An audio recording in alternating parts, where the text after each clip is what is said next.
What is up, guys? It's your boy Alex, and welcome back to the Brave Lion Art channel. We are back with some more Doug Walker and Nostalgia Critic, and back with some more reaction videos with him. And today, we are doing something really interesting. We are going to go back, way back, many centuries ago, not long after the Bible began. I'm sorry, I had to. If anyone knows Joseph in the Technicolor Dreamcoat, you'll get a little giggle out of that. But no, we are going back to the early 80s and 90s of your childhood. More specifically, back to the 80s and 90s of Disney. You know, after their success of most of their Disney movies back then. And we're going to be taking a look at something from childhood. We are going to be taking a look at the Disney Afternoon. Yes, we are taking a look at more Disney-related stuff that Doug is reviewing, but we're going to be taking a look at some classic shows from the Disney Afternoon that some of you may remember and some of you may not. More specifically, I definitely remember some stuff from the Disney Afternoon that I did watch growing up on Saturday mornings, but not that many of them that I've seen. And this will actually be kind of a first-time thing, so I don't know. Some may come back, all of them may come back to my memory, but I don't know. We'll see what happens. But other than that, let's dive right into the Disney Afternoon and see if the magic is still there. All right, and we are ready to begin. Now, again, like I said, there's going to be probably a lot of shows that I don't remember at the time because I grew up in 95. So, pretty much still in the 90s, but that's probably the stuff that I'll mostly remember. Anyway, with that being said, let's dive right in. And I forgot to do my intro. Never mind. I hit the play button, so we're just going to start anyway.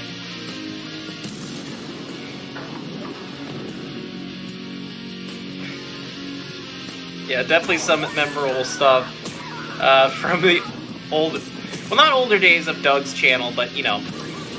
But yeah, also, I got a new phone case, and it's not cooperating with me. For some reason. Oh boy, oh boy, oh boy, oh boy, oh boy. Yes, it's my favorite time of the gosh. Critic, I don't think the girls in the 90s wore this many hair products. I think Punky Brewster's recycling bin. They must have gone thrift shopping for this stuff. Also, why are all Good lord, those are some baggy... It's all part of the experience. Now sit down before it starts. Oh my gosh! This is basically the embodiment of the 90s that they're wearing right now. There's a certain ritual to this. We act like we just got back from school, throw our belongings on the ground for our mothers to pick up, surround ourselves in high fructose corn syrup, and reward ourselves for dealing with the mental scars of our tremendously flawed education system. Wait, aren't you talking about Disney's One Saturday Morning on ABC? Fuck Disney's One Saturday Morning on ABC! That was just a carbon copy cartoon cock comparison compared to the Disney Afternoon. Hey, Pepper Ann was good. Okay, maybe one. Yeah, that was a good show. Yeah, if you want to get technical. Recess was really good too. Obviously, but Proud Family? Who's dissing the Proud Family? Nobody disses the Proud Family while I'm No one needs to diss the Proud Family. Show, Doug. Yeah, that was a pretty good cartoon series. Can't deny that must have had some sort of impact on your life. What you're both missing Oh, is that gosh! the Disney Afternoon had a timeless sense of magic and wonder that was the perfect welcome home from a long day Definitely of never schoolhouse mention the population show or Doug awkward social punishment. to Doug Walker. So, if there's no other It's his comparisons, trigger then let's say word. forms of art. Can't feel my teeth. We'll go ahead and get started. For the first time ever from 1990 to 1997, Oh, Disney yeah. took some of its hit syndicated shows. Ooh, and they're ran actually gonna them talk about with Chip 'n Dale all Rescue in a 2-hour Rangers? block called the Disney Nice. Afternoon. Sure, there were some reruns and specials featuring the old classic Disney cartoons before then, but this was the first time Disney put a slew of new programming back to back in one glorious lineup. Most of it timeless. Oh, some of it, yeah. not so much. But Oh we'll get my there all. gosh, are they actually going to talk Let's look about at Quack Disney's Pack? first installment, Gummi Bear. High adventures that's beyond compare. Okay, so this is a show I never watched, but it always was on in the Disney Afternoon for the Saturday morning, for the Saturday afternoons. But that theme song, like literally, that theme song never left my head. A lot of that had to deal with its bright colors, fantasy-focused environment, and a theme song sung by the most easily excitable group ever. Just listen to how into it these guys get. It's impossible not to get sucked in yourself. They are the Gummi Bears. part of the history, along with the secret of gummy berry juice. That is oh gosh, Doug, relax. It's just the theme song, man. Calm down, Doug. He's the only one that's getting into it.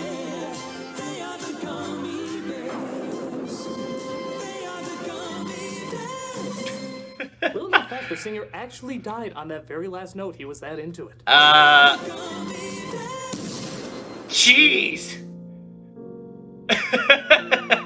We took it too The seriously. show centers around a boy named Kevin. He lives in a kingdom trying to be conquered by a group of ogres led by the egotistical Duke. King Gregor's castle will be nothing but a big pile of gravel. Get moving! Time is money, or it would be if I were paying you. Truth be told, I always thought the Duke through most of my childhood was just Skeletor before he lost his flesh. He has the same costume design. And Skeletor is just the Duke's ghost. Tomorrow, the world! Yep. No, damn it. What spectacle am I going to chase? Oh Kevin stumbles no! across No, the Skeletor, group of just enchanted cereal don't. mascots and learns of their secret weapon that can defeat the Duke. A liquid that gives them super strength and jumping abilities called Gummy berry juice. Gummy berry juice. Oh my gosh, is that? Gummy berry juice. That's Lorenzo Music. Couldn't you come up with a better name? How did for they such a get gigantic Peter source of Venkman for this power? show? Wouldn't the Force lose a little bit of its magic if it was called something different? You must use the yummy Muffy Puffy. Right. Yes, Master Yoda. So it's a constant battle between our lovable plush toys and the evil monsters and sorcerers that plague the land. The show had an innocence to it that made it silly, but still pretty enjoyable. But maybe a lot of the show's intrigue came from the fact that it sounded like most of the bears ate your favorite cartoon characters. Like Garfield. He's more homesick than we are. Yeah, he also was Garfield. Oh, no, of course not. And That's Jim just a Cummings? story. Natasha. Alright, I could be wrong. You have the manners of a billy goat. Tony Curtis. Don't you tell me who I like and who I don't like. And of course, Nicolas Cage. This is the way the teddy bears have their picnic. Honestly, the show works so surprisingly well, I'm kind of wondering if Disney maybe should consider doing other shows based on bite-sized treats. Oh my gosh. That's so dumb but funny at the same time. But that was only the first show in the lineup. Next was the always popular DT. DT. Why don't you just say the title? Because I have literally 24 years Oh, of just now DuckTales. gotten the theme song out of my head, and I don't I want should to have risk figured putting that. it back in my head by possibly saying the title once more. You mean DuckTales? Oh, Malcolm. No. As many of you Oh know, my I've gosh, talked you about killed this show several Malcolm! times in the past on both my Raiders of the Story arc and, of course, my top 11 catchiest themes. Should we call an ambulance? It's too late for him, so I won't waste too much time on You're a this sick man, dog. one. But we can talk A a very, little bit. very sick The man. show centered around Scrooge McDuck looking after Huey, Dewey, and Louie as their parents once again refused to take any responsibility for them. And all the adventures and crazy Or pretty characters much they just encountered Donald along was the just trip. fed up with their It's sort of like Indiana shenanigans. Jones meets And just Star dropped Wars. him off Does on his anyone remember that? I relatives. don't care. Despite the fact that the focus of the story is continuing to reward the 1%, the show still kicks ass even years later, giving us all sorts of memorable secondary characters, like Launchpad, that Witch Duck, Magica. that Inventor Duck, the Chubby Woodchuck Duck. Yeah, and there was also Doofus. Robo Duck. Hey, I said the characters, Gizmo Duck, not the basically. names. He's a It's popular still character. smart, You it's should still know him from creative, Darkwing and it's still Duck, dog. incredibly likable. It has just as much charm now as it did back then. But surely there must be another Disney title that also made a thumb-bleedingly good Capcom game? Yeah, it was. Yeah! This show right here. Hell Now yeah, we're Ash. talking. Chip and Dale's Rescue Rangers was the famous chipmunk duo forming a team to help and save anyone in danger. Think of them as an anti-Pinky and the Brain. Yeah, and pretty much like any other popular Disney franchise or show, it got picked up into a movie many, many years later, and it's not a bad movie. I personally, I like it for the story that they go with it, kind of making it sort of a gritty, like, detective cop story kind of like thing. In fact, one joke that actually did get me to laugh was the CGI like treatment that they talked about. How CGI basically works in their world.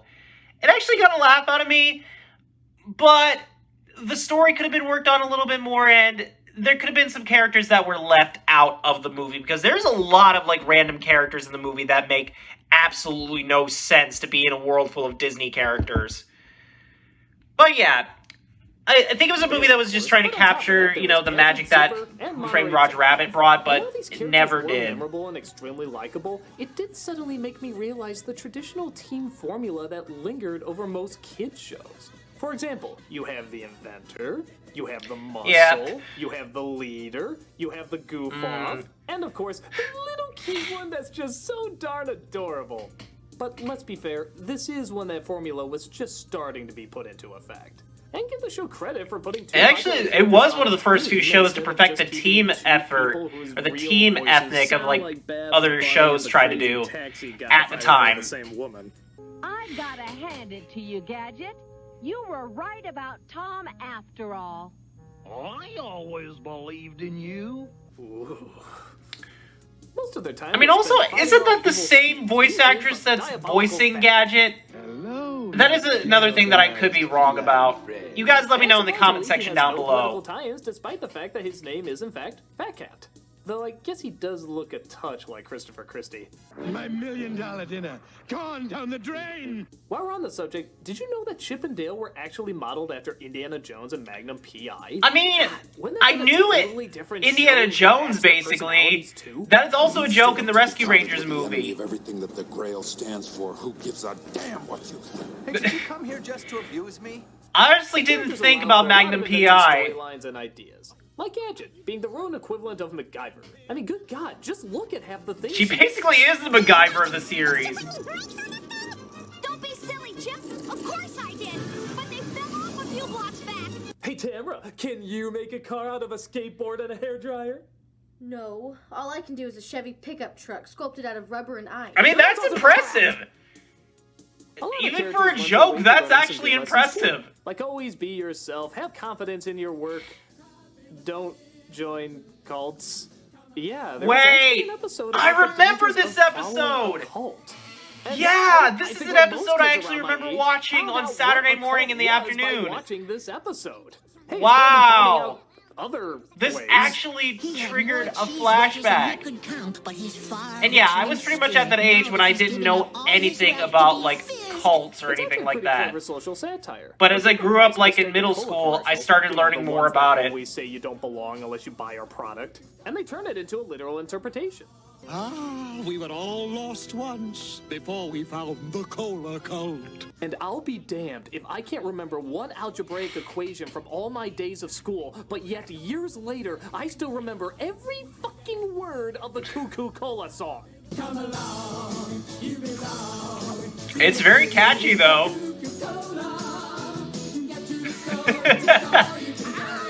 Oh, poor Malcolm. Oh, I feel so bad for him. It was cute, it was clever, it had characters we could never forget, it was a whole lot of fun. And that theme song. After Chip and Dale wrapped up, we then moved on to a show with a familiar character who's a... Oh, so you're finally going to talk about Darkwing Duck now, are ya? ...that he inhabited. I'm talking, of course, about the Jungle Book. What? Oh, TaleSpin. Yeah, this show. Arguably one of the strangers. Oh, we are. Because of the plot itself about. That's another theme song that I remember, and I think I remember seeing maybe a couple episodes of this show. Why the Jungle Book characters? It's like having the cast of Bambi in a film noir. Oh, that actually would be terrifying to Part of see. it is that, surprisingly, Jungle Book, after inflation, was the 4th highest grossing Disney film at that time. So That's I good guess for they Disney, figured though. It made sense to give them their But yeah, own show. inflation was like Even then, no there's only joke 3 back then, characters people. that It ever was made it in. horrible. Baloo, Louie, and Shere Khan. Where are the other guys? Wouldn't it be great to see Ka in there? Or Ka? There were other good characters. The Vulture guys were really cool. Oh, look at that little ruse. I can't even remember how they sound like, but I know they had like thick British accents. Around on that glider thing. He's kind of like an adorable green goblin. I mean, more adorable than he already is. You told me never to talk to strangers, and I've never met anybody stranger than you. Cute kid. There was Rebecca who ran the business. But yeah, he basically was just the embodiment of every kid in the 90s. Just look at all these reactions when Baloo tries to disguise his friend as a scientist. Guten Tag, bonjour, and how you doing? What are you doing in that getup?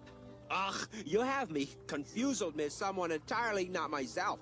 I'm Dr. Sven Philippe Gesundheit, BVD. You mean PhD? Oh, that too. She plays along and finding ways to teach Baloo a lesson for trying such a lazy scheme. Hi! Just checking to see if you've landed on Mars yet. Yeah. And I definitely think she was, like, a character that was, like, on everyone's, like, favorite female character cartoon list. I don't know. She never bothered me.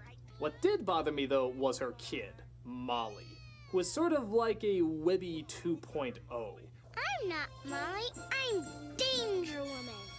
Here to inspect my secret hidden... You can't deny that the kid actor is actually doing the best she can. But just as inconsistent in her appearances. Sometimes Rebecca needed a sitter for her. Other times she was nowhere to be seen. Where the hell did she go in the middle of those episodes? Okay. I think she was just an unused gummy bear that they decided to fit in somewhere. You stay away from my mommy. Oh! Needless to say, any episode She actually centered kicked him in around the her crotch. Definitely needed more air. Strong little lady. Just wait till you tune in next week. Same danger time. Yeah, pretty much breaking the fourth wall there, kid. And then, of course, there's Don Karnage. This villain I remember all too well. In fact, he actually was part of, like, Disney's 90s Day After Dark, when they basically would close the park and have, like, 90s characters from the Disney afternoon. He was one of them that was, like, the one that stayed the longest, basically. You got pretty much as hilarious a villain as you can conceive. Fetch me the nasty bird, idiot! You are my worm for catching the early bird! What a lousy place for a... How is it this guy never got a spin-off show? He's fucking hilarious. And I know what you're thinking, yeah, he's a pirate, he's a bad guy, so that would be good for kids, but hey, pirates were kind of the first forms of democracy. I mean, come on, all his pirates have different accents, and hell, I think Don Karnage has like 8 different accents in his one voice. You had better get that annoying bird. Sorry, I had to deal with a little message real quick, but yeah, surprisingly, this is one of the few characters that manages to come back to Disneyland, or basically, yeah, Disneyland, because we have Disneyland, and then there's one in California. You get the idea. Races, even if you are a million different races in one somehow. It can work. Disney, make it happen. Oh, I actually would have loved to see a spin-off show of that character. Such a strange combination of any of the villains from any other, like, Disney afternoon show. Charming characters, and enough air battles to keep any kid happy.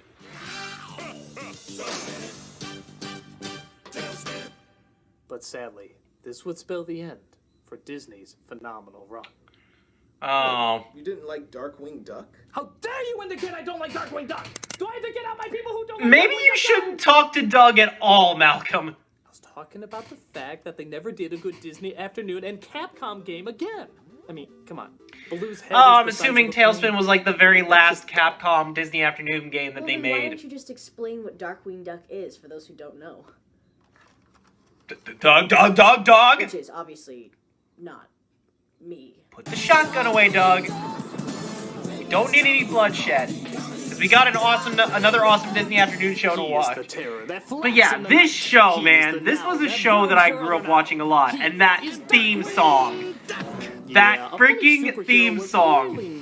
It was so catchy. What made Darkwing Duck so great was that majority of the time he wasn't doing it because he thought it was right. He did it for the opposite reason any superhero from the shadows. For fame and fortune. I'm sorry, I had to. We've seen a ton of egotistical, funny villains, but Disney has never really had a hero that was full of himself. Constantly looking for attention, and even sometimes endangering the mission so that he can get all the glory. I had it all under control. Let me guess. You've come to hell. Everyone jumping on my crime-fighting bandwagon. I'm not with Laughing Boy here. Yeah, we've had a side character here or there, but this is a main character, a main Disney character, the focus of good morals. And yet he constantly comes across as 100% egotistical in every single scene he's in. He even provides his own. I mean, it was surprising that we literally had our own, like, first time, like, egotistical, like, superhero. Well, maybe that's why before Homelander and It wasn't as Omni-Man. much a nasty need for attention. We won't talk as about much as, those like, two. A little kid looking for attention, trying to be the center by being the hero, and technically following his dreams. Even if it is misguided, it's still well-meaning. I should have worked with the team. But Dad, the team needs you. They've been captured. Oh, perfect. Some team they turned out to be. I guess I'll have to go save them. Of Of course. course, had side characters, like an excitable tomboy daughter named Gosalyn, the return of DuckTales character Launchpad, Fake? Wrestling's fake? and a slew of pretty inventive baddies. Yeah, he had a great slew of Named villains to Revolt, face. A crime boss named Steelbeak, who I always thought was foul-mouthed growing up. Maybe he lost his beak by swearing to Colombian drug lords or something. And his arch nemesis, Negaduck. Yeah. That's the end Negaduck. of Dark. Voiced by the great Jim Cummings. Little known fact, Jim Cummings' voice as Negaduck kills 5 puppies every single time he speaks. I get the loot. Why? Because I said. Jeez! Put it that way. Also, Forgot in he my had a opinion, chainsaw. Darkwing was the first time we had a legitimately unique kid character in the Disney afternoon. Not that the past ones were bad, but they were just kind of the typical nice, kind of troublemaking generic kids. There is only one Gosalyn. She is wild, she is funny, she is always part of the action. You'll get your own comic book out of it. You better call up Winnie the Ghoul right now. You are taking. And it pretty much was the voice actress for Chucky for Rugrats later on. Yes, you are. And she complements Darkwing perfectly, seeing how he has the dreams and ego of a little Again, kid, that and is something she I literally honestly is a could be little wrong kid. about. So there's a Again, let me legitimate know in the connection comment as section well as down a below. part for him to learn how to be a parent. Wherever there's an evildoer evildoing, I'll be there. Great, Dad. The show was also great at satirizing everything superhero-oriented, while still being its own thing. How many of those analogies Oh, there did you he go. make up to describe how fearsome he is? I am the metal key on the sardine can of justice. I am the hair. Yeah. And the lens of your projector. I am the wrong number. He always had every quip ready for the situation. Expires while you shop. I am the tube of cadmium yellow that's impossible to open. Darkwing Duck was one of the Disney Afternoon's best shows ever. Let's get dangerous. Yeah, I swear this theme song is the best theme song you could ever listen to. Decline? What do you mean decline? Well, like any ongoing series that we love, what goes up must eventually come down. But we'll worry about that in the second half. For now, what do you say we all watch commercials while eating some Teenage Mutant Ninja Turtle fruit snacks? Ew, you held on to those since the 90s? Oh no, they're current. Oh. Yeah, Heck, I'm 2013. gonna connect with My Little Pony. Oh, you held on to that since childhood? No, it's... Yeah, that's current Well, I'm also. gonna reconnect with my nostalgia by playing with my Transformer. Did you get that out of your attic? No, it's permanent. Yeah, pretty much a lot of the classic things from like the 80s and 90s still are pretty much going strong this day. I mean, yeah, even My Little Pony's getting new stuff. Definitely new for their comic series. Ninja Turtles has been getting a new comic series. The Ronin, like the Ninja Turtles Ronin series, which I heard is pretty dark. And Transformers is still growing strong to this day with their newest movie coming out. Not too excited for it, but who knows? It might actually be good. It's kind of sad that most of the other stuff from like the 80s and 90s aren't getting reboots or anything like that. So you're saying But it makes that the sense. Disney Afternoon went downhill after Darkwing Duck. Does that mean you hate Goof Troop? No. Oh, good. Ish. Goof Troop actually I thought was pretty okay. Again, another show with a very classic theme song. It started around Goofy and his son Max. But yeah, it was pretty much at the point when the 90s started really rolling around for A lot Disney. of funny characters, humorous situations, and a big deal of heart. But this is back when Disney was trying to be kill. Yeah. Just look at this music video. I that remember premiered this with music the first video. episode, and tell They me did you're the not same getting for that. Darkwing Duck. Isn't always it. Sometimes you gotta go just a little bit. Oh yeah. You can't deny that it was catchy. Goofy this week. I get the feeling the Mad Hatter's gonna steal a move or Oh two my from this. gosh. This is total jiggy. That's something we want to forget. Gotta be getting goofy, though. No, Kazam. Aside from maybe Kit wearing a backwards hat, which even then you could argue keeps the hat on better ways flying. Yeah, the backwards cap was a style for just trying to tell every good 90s stories kid. with good characters. And aside from this Wonder Bread, there's still this very strong indication that Goof Troop was the first time the Disney afternoon was trying to be hip and with it. Give him the shades, have him ride a skateboard, have him be totally embarrassed by his dad because the 90s are so anti-authority. Bubble tape is not part of a well-balanced diet.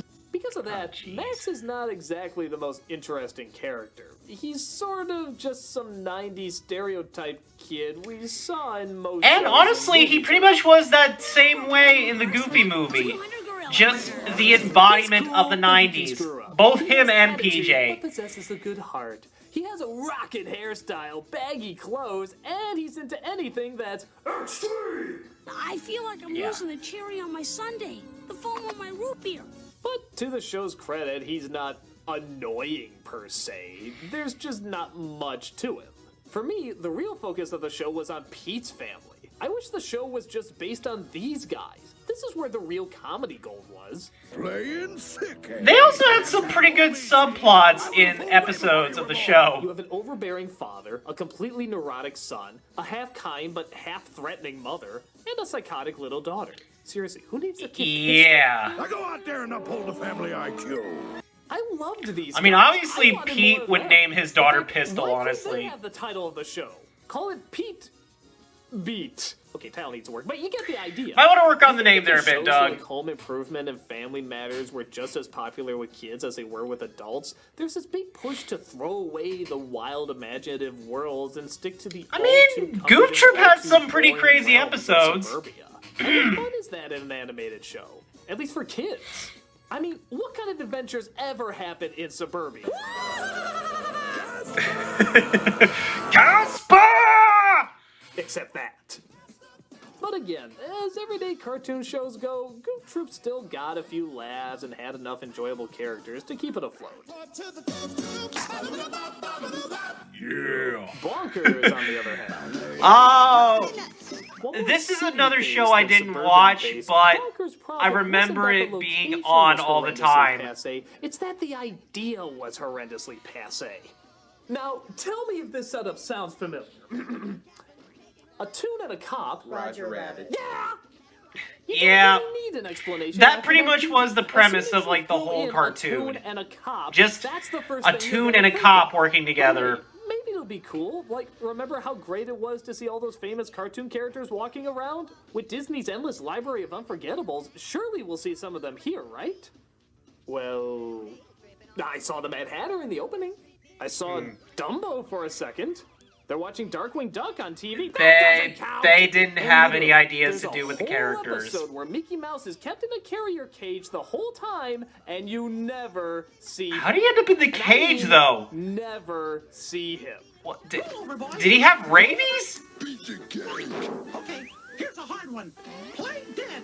What is the purpose of having Mickey Mouse on your show if you're never going to show him? Did Mickey just want more money?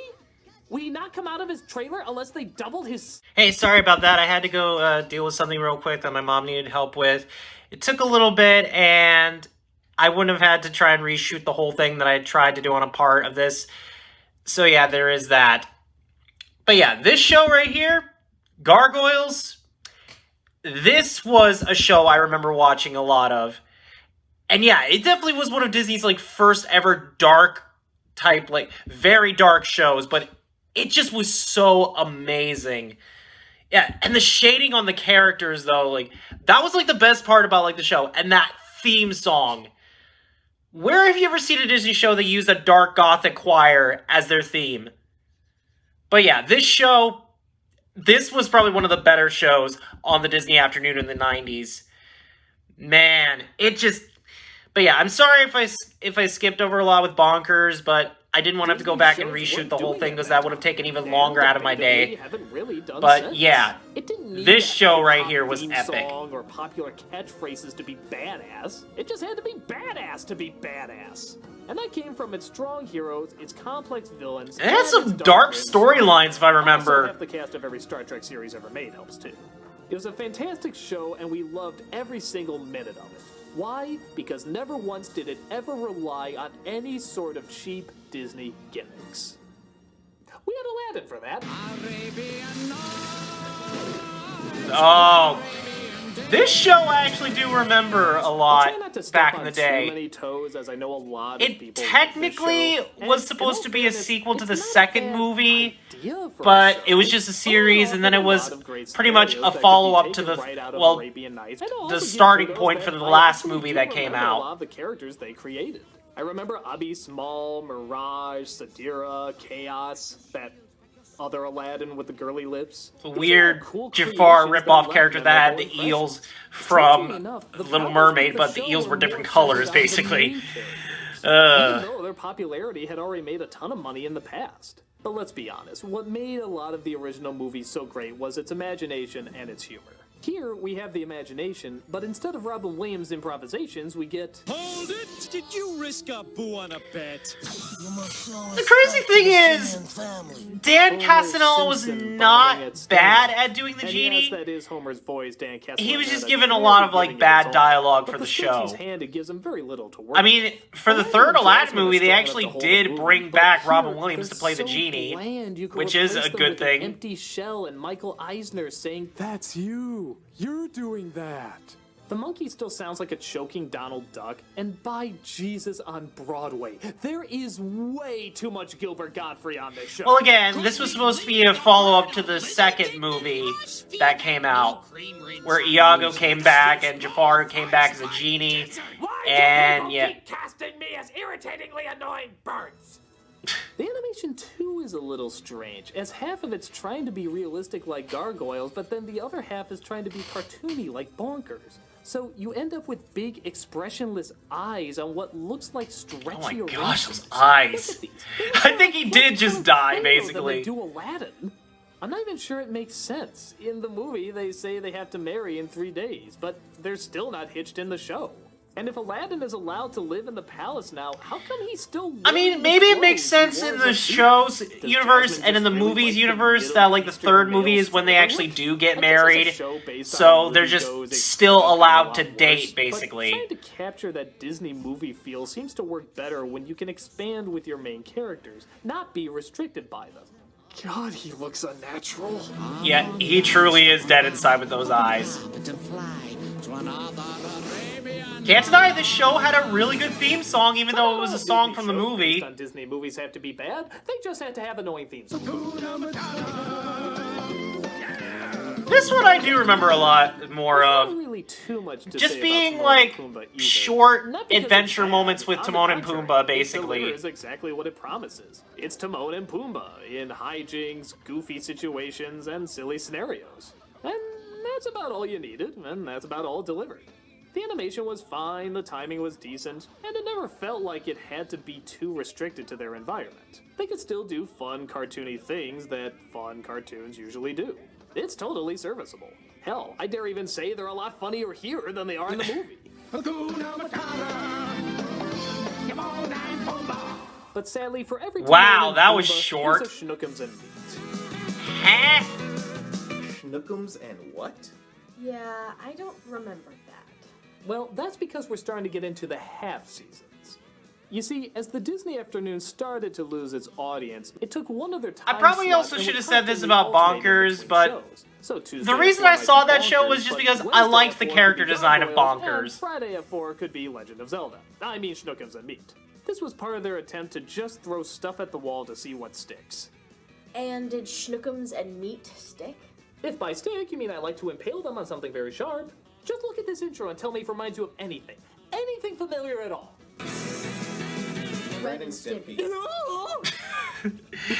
Yeah, it does have that same like art style like Ren and Stimpy. From the surreal animation Almost to the same exact character designs too. Semi-realistic stills to the fact that it's a cat and a goddamn dog. It was pretty fucking painful. It's like watching a kid dance well and then another less talented kid says he can do the same thing and then ends up copying a terrible cartoon show. This is something that shouldn't belong on Disney. Take a listen to this.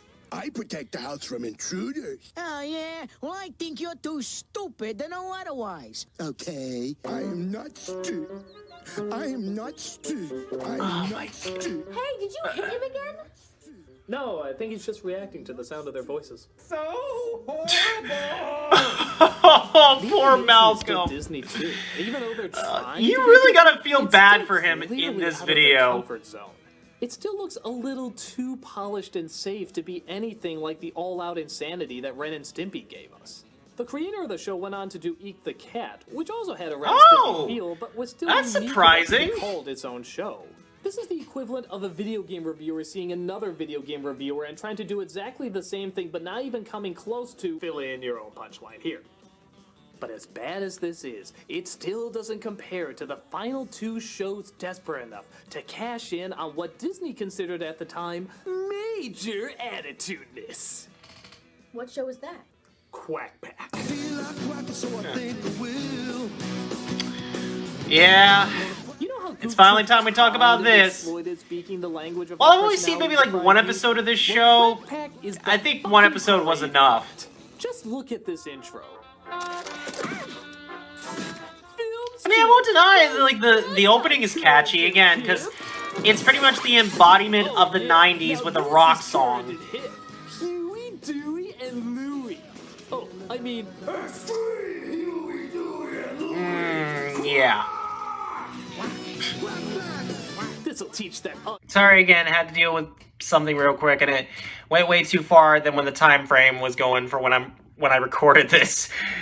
But yeah, I don't think it was a bad show for a sequel to DuckTales.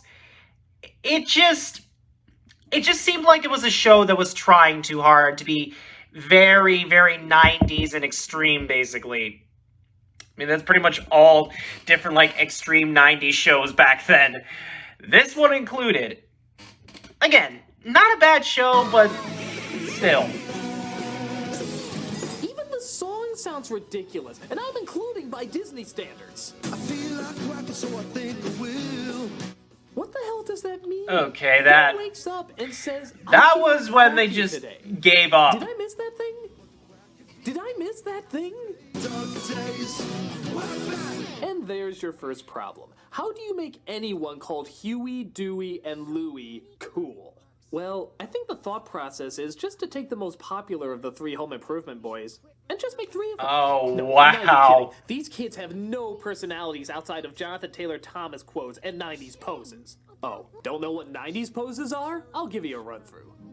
The I don't care pranksters, the I don't care belly layers, the I don't care arms folded and or hands in pockets, the I don't care shrug, followed by the I don't care resting hands behind my head, and the constant I don't care leaning against anything I can lean against. But hey, they don't need personalities because they use radical abbreviations like Uncle D. Ah, geez, love to rap, Uncle D, but we've got a room to clean. Well, I guess because like they're grown up now, they don't want to call him Uncle Donald again, or like they did before. Nowadays, a disgusting sight. Granted, it's not like they've never used abbreviations before. DW, could you give me a hand? But something about those initials just has a good ring to it. It's still cool though. The stories mostly seem to center around weird experiments, superheroes, top secret missions, pretty much anything they wanted. Which would be great if you wanted to see any of these characters go through any of those. You don't, because it's fucking Huey, Dewey, and Louie.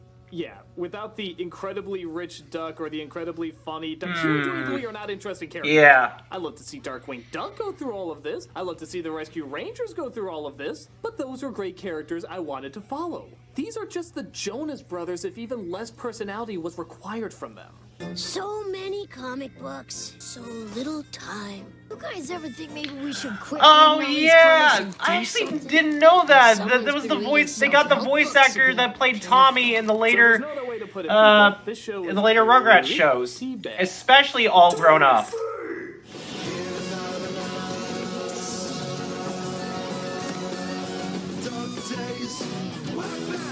So after their attempt at making has-been ducks look cool, they tried something different? Oh, Malcolm, that would indicate that Disney Oh. would not be 5 years behind. He needs what's medical popular. attention, And Doug. in the late 90s, Badly. They were all about that. Enter the Mighty Ducks. This actually was not a bad show. This was, in fact, I'm gonna say it right now. This was one of my favorite shows growing up as a kid in the '90s. Because just the theme song and the story Everyone's itself. gonna be saying Ducks Rock this year. This will be much better than. Yeah, Ducks it did Rule coin or that Ducks Are like Totally Radical cringy Tours. phrase, "Ducks Here's another Rock." show based on a movie 5 years old that had nothing to do with the movie that was 5 years old. In fact, the connection is so vague that you kind of wonder how the hell. I mean, honestly, later on, we actually did get a show dedicated to the Mighty Ducks, Hey, like, I'm an inspiring movie show creator, and I on wanted to Disney make a Plus. series based on the Mighty Ducks. The kids with the hockey team? Yeah. I love it. Except, can we make the kids ducks? Well, it is a kid show, so I guess that's okay. And can we make them teenagers because little kids wanting to be teenagers is really big right now? I suppose. And can we have them fighting aliens in another dimension where there's nothing but ducks and Yeah, hockey this is and where it's gonna exciting? sound very, Nothing to do with my idea. very Well, it has everything strange. to do with my idea. I'm glad we found a compromise. Hug me! Dude! And yes, that is the story. They come from a dimension where everything is obsessed with hockey. Heck, even the asteroids look like hockey Yeah, pucks that one because was they kind of didn't stupid, want to but seem again, that was uncool. like in a pilot And episode and dimensions are a, crossed between our world you know. and a world populated by ducks. Oh, sweet Jesus, it's Howard the Duck all over again. Quick, hide your squeaking Tim Robinsons. Ugh. Once again, the main characters came down to the typical team stereotypes. Except this time, it truly was David. Including the stern leader, the muscle, the goof-off, and... You dunderheads can't steal a simple piece of aluminum Yeah! oxide. Tim Curry voiced the villain in this show. The only advantage it has is that Tim Curry is the villain. And I loved the villain designs for this show. Was that Tony They Jay, were the voice really, of really Frollo, cool. Was his second-hand man. That simple piece of aluminum oxide has a very Yeah. complicated alarm system. Tony Jay voiced a character in this too. And they both had cool voices and really decent like dialogue. Scene under any circumstances. The battle is on to see which one of our voices can get women to orgasm first. Well, that should be easy. My voice is 10 times deeper. But my voice is so much sexier. I can make the phone book sound juicy. I can wear women's clothing and still be hot. We can even sound sexy, saying the most non-sexy thing ever. Ducks rock. And they stopped. God, that really does suck the cool out of everything. My role in Congo is sounding good about now. Like I said, it was stupid, it was painful, it was beyond force, and it was the final nail in the coffin that killed... My personal opinion, this was honestly one of my favorite shows like growing up. Well, that's kind of a shame that everything ended up going downhill like that. Well, in the end, it really doesn't matter because that's not what people remember the Disney afternoon for. It's remembered for all the creativity, I mean, yeah, all the comedy, you still all the can colorful have like the characters, good memories all the of the unforgettable original moments. Disney Everything has to afternoon have an end, with and at all least the it good came out with shows. such a stupidly bad note, it couldn't be forgotten. The people who remember the Disney afternoon remember it as something to look forward to after school. The shows that were there to greet them after such a long day. And that was its secret. It wasn't badass, threatening, or consumed by what was popular. It was welcoming, friendly, and smart. It realized early on that the way to become popular is not following the rules that everybody else is doing, but redefining the rules. Heck, playing a whole different game. And with all the effort put into these awesome shows, they're still gonna stick with us even years after they've been pulled off the air. Bringing you a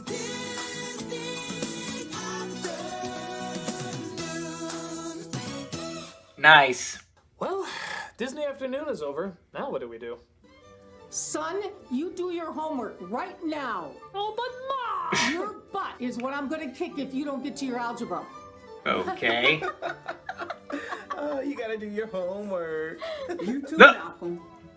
Mom? That's right, you better get your butt busy right now. Okay, that's surprising. You got my mom? No, I wanted to be authentic. Wait, did you get mine too? No, she was all the way out in California. Aw. I was too lazy to get a ticket. So I got your grandma. Really? I'll be getting this fist into your eyes. Well, I got a grandma. Don't make me whack my boot upside and downside your backside. Wow, she's like the white Oh, grandma. Linkara. Ducks rock. You ruined it, man. Gosh dang it, I'm the Linkara. nostalgia critic, and playtime's over. Go do your homework. Okay. While listening to music, because of course it helps you study so yeah. much better. Yeah. Ow! White black grandma! Well, there you have it, guys. That was my reaction to Doug's, Nostalgia Critic's review of the Disney Afternoon. And yeah, there are definitely a lot of shows that I actually do remember watching. Some I remember being on the Disney Afternoon, just not really watching entirely. Bonkers was one of them I didn't watch, but, you know, I can't help but like the character design. He's too cute. Also, any cartoon character with a white cartoon glove is automatically adorable. But yeah, definitely shows that I remember watching. Gargoyles, Darkwing Duck, Chip 'n Dale Rescue Rangers, DuckTales, all those classic shows. And surprisingly, with Disney like rebooting them, we've gotten some good reboots. We could possibly get a good Darkwing Duck reboot if that was possible. I mean, they did do a crossover episode where, honestly, the best twist you could ask for, the original voice actor for Darkwing Duck for the show, ends up being Negaduck on DuckTales. That brings a smile to my heart and brings a smile to my childhood. Doesn't really ruin it as much, but it was surprisingly a good twist. But yeah, that's surprisingly the Disney Afternoon from the shows that we had before. Still, honestly, some good stuff. And hey, if there are shows you remember in this video, let me know in the comment section down below and tell me what your experience was watching them or growing up seeing them as a kid. Anyway, with that being said, thank you all for watching this video. Don't forget to hit that subscribe button and click that notification bell to never miss a video. And with that, I will see all you awesome guys and gals later. Bye-bye!